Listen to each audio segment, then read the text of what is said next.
എല്ലാവർക്കും ഹൃദ്യമായ സ്വാഗതം. ഒരു കാലത്ത് ചെടി ഇഷ്ടക്കാർ തിരക്കി നടന്ന ഒരു ചെടി ഉണ്ടായിരുന്നു.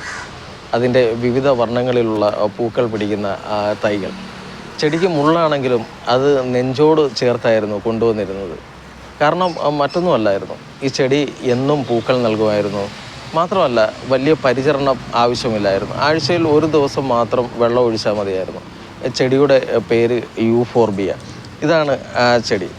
പെട്ടെന്നാണ് ഈ ചെടിയെക്കുറിച്ച് ഒരു അപവാദ പ്രചരണം ഉണ്ടായത്. ശാസ്ത്രീയമായ യാതൊരു തെളിവുമില്ലാതെ ഈ ചെടി രോഗകാരികൾ ആണെന്നുള്ള ഒരു വാർത്ത പരന്ന്. അതുവരെ ഈ ചെടിയെ താലോലിച്ച് വളർത്തിയവർ, ധാരാളം ചെടിയുള്ളവർ പെട്ടിയാട്ടോ വിളിച്ച് കടലിൽ കൊണ്ട് കളഞ്ഞവരുണ്ട്. മാത്രമല്ല, വീട്ടിൽ തന്നെ ചട്ടി സഹിതം കുഴിച്ച് മൂടിയവരുണ്ട്. ഇത്രമാത്രം എനിക്ക് തോന്നുന്നു ശാരീരിക പീഡനം അനുഭവിച്ച വേറൊരു ചെടി ഇല്ല എന്നുള്ളതാണ് സത്യം. അന്നും ഇന്നും ഇതിനെ താലോലിച്ച് വളർത്തിയവരാണ്. അവരാണ് സത്യം പറഞ്ഞാൽ ഈ ചെടിയുടെ ജീവൻ നിലനിർത്തിയത്. ഈ യൂഫോർബിയ കുടുംബത്തിലെ തന്നെ വേറൊരു ചെടിയുണ്ട്, മുള്ളില്ലാത്ത ആ യൂഫോർബിയ. ഇതിൻ്റെ പ്രത്യേകത എന്ന് വെച്ച് കഴിഞ്ഞാൽ എന്നും പുഞ്ചിരിക്കുന്ന ഭാവമാണ്. പൂക്കൾ ഒഴിഞ്ഞുള്ള നേരമേ ഇല്ല.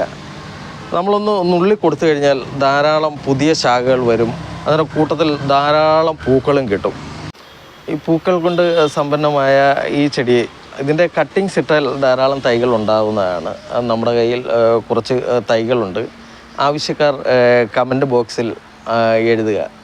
പൂക്കളോടുള്ള ഇഷ്ടം ആർദ്രമാക്കുന്നത് സത്യം പറഞ്ഞാൽ നമ്മുടെ മനസ്സിനെയാണ്. മനോഹരമാക്കുന്നത് നമ്മുടെ ചുറ്റുപാടാണ്.